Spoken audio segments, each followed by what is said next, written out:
नमस्कार। Political page पर आप सभी लोगों का स्वागत है। प्रधानमंत्री नरेंद्र मोदी अभी पिछले दिनों बिहार दौरे पर थे, जहां से उन्होंने देश भर के किसानों को किसान समृद्धि योजना की किस्तें जारी की। प्रधानमंत्री नरेंद्र मोदी का बिहार दौरा राजनीतिक रूप से अति महत्वपूर्ण था।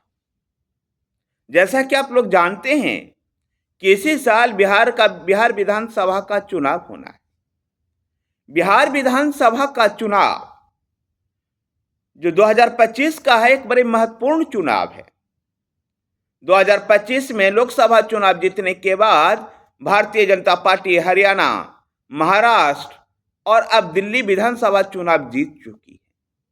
जो एक मोमेंटम है, सब एक नैरेटिव जो गढ़ा गया था कि भाजपा संविधान बदलना चाहती है, दलित विरोधी है, संविधान विरोधी है, उस नैरेटिव को दूर करने में भाजपा कामयाब हो चुकी है। ऐसे में इस साल के अंत में होने वाला बिहार विधानसभा का चुनाव भाजपा के लिए किसी चुनौती से कम नहीं।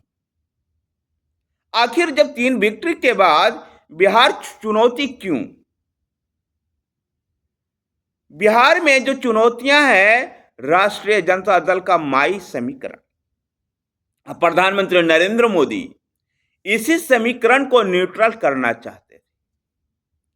बिहार में सवर्णों के बाद जो 2 विशेष जातियां जिसने राजनीति में अपने वर्चस्व को कायम किया, वो है यादव और कुर्मी। यादव इस समय बिहार के अंदर नए भूमि, नए खेत खरीदने वाले के रूप में सामने आया है। ऐसे में किसान समृद्धि योजना का बड़ा लाभार्थी ये जाति वर्ग भी बन रहा है। किसान समृद्धि योजना की बिहार की धरती से किस्तों को किसानों तक पहुंचाना, यह मैसेज देने का प्रयास था। तो दूसरी तरफ गोकुल मिशन के माध्यम से जो गाय और भैंस पालने वाले जो हैं, ये भी विशेषकर निम्न आय वर्ग वाले जो यादव समाज है, वो वही है, और इसके माध्यम से यादवों को साधने का प्रयास किया गया। गोकुल मिशन की शुरुआत करते हुए मोतिहारी से प्रधानमंत्री नरेंद्र मोदी ने यादवों को इस तबके को भी साधने का प्रयास किया। तो दूसरा, सरकार के विभिन्न योजनाओं के माध्यम से जो बिना भेदभाव रहित, किसी जाति संप्रदाय के बिना भेदभाव रहित जो योजनाएं लोगों तक पहुंची है, उसके माध्यम से एम समीकरण को भी टारगेट करने का प्रयास किया गया। भाजपा का दरअसल बिहार में और तमाम देश में यह प्रयास है कि एम यानी मुस्लिम अगर भाजपा को वोट नहीं करता है तो कम से कम भाजपा के खिलाफ रणनीतिक वोट ना करे। क्योंकि अक्सर ऐसा देखा गया था चुनावों में कि जो मुस्लिम समुदाय है वो भाजपा को तो वोट नहीं देता है, लेकिन भाजपा के खिलाफ एक पार्टी के साथ वो एकजुट हो जाता है। तो भाजपा का यही प्रयास है कि अगर उनके 1-2% वोट भी भाजपा को आज मिल सके तो अति उत्तम है, और ना तो कम से कम वो वोट भाजपा को हराने के लिए ना। इसी को साधने का प्रयास प्रधानमंत्री नरेंद्र मोदी ने किया। दरअसल बिहार विधानसभा चुनाव को ध्यान में रखते हुए ही इस साल केंद्रीय वित्त मंत्री निर्मला सीतारमण बजट में मखाना बोर्ड की स्थापना की भी बात कही। वैसे भी मखाना एक सुपरफूड की श्रेणी में आता है, और मिथिलांचल को साधने के लिए प्रधानमंत्री नरेंद्र मोदी ने भी इस बात का रहस्य उद्घाटन किया कि वो 365 दिनों में कम से कम 300 दिन मखाना खाते हैं। मिथिलांचल और पूरे बिहार में लालू प्रसाद यादव के एम-22 समीकरण को टारगेट किया गया। लालू परिवार के जंगल राज की भी उन्होंने चर्चा की, तो चारा घोटाले की भी चर्चा करते हुए कहा, जो लोग पशुओं के चारा खाते हैं, जो लोग पशुओं के चारा खा जाते हैं, वो बिहार के किसानों को क्या समृद्ध कर सकते हैं। बिहार विधानसभा चुनाव के मद्देनजर इस तरह की बातें उन्होंने कही।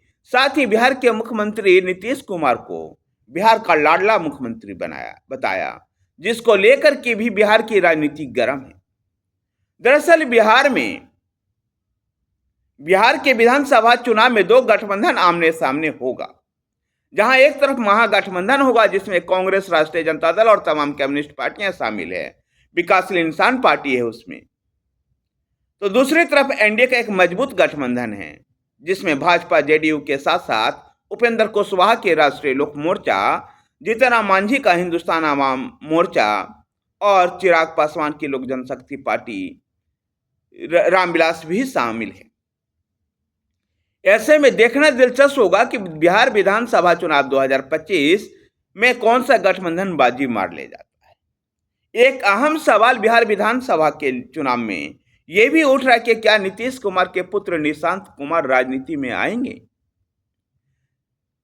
जेडीयू दफ्तर के बाहर जिस प्रकार से पोस्टर बैनर लगा हुआ है और जिस प्रकार से विपक्ष भी निशांत कुमार की राजनीति में वेलकम करने के लिए तैयार दिखाई दे रहा है। हरनौत से उनके चुनाव लड़ने की भी चर्चा है। क्या निशांत कुमार राजनीति में आकर के जेडीयू की कमान संभालेंगे। एक और अहम सवाल है, क्या नीतीश कुमार ही बिहार के अगले मुख्यमंत्री होंगे। एनडीए का जैसा लक्ष्य है 225 सीटों का, अगर इस लक्ष्य के आसपास यह बहुमत भी हासिल कर लेती है तो क्या नीतीश कुमार को भारतीय जनता पार्टी फिर से मुख्यमंत्री बनाएगी। यह भी सवाल एक कौतूहल का विषय है।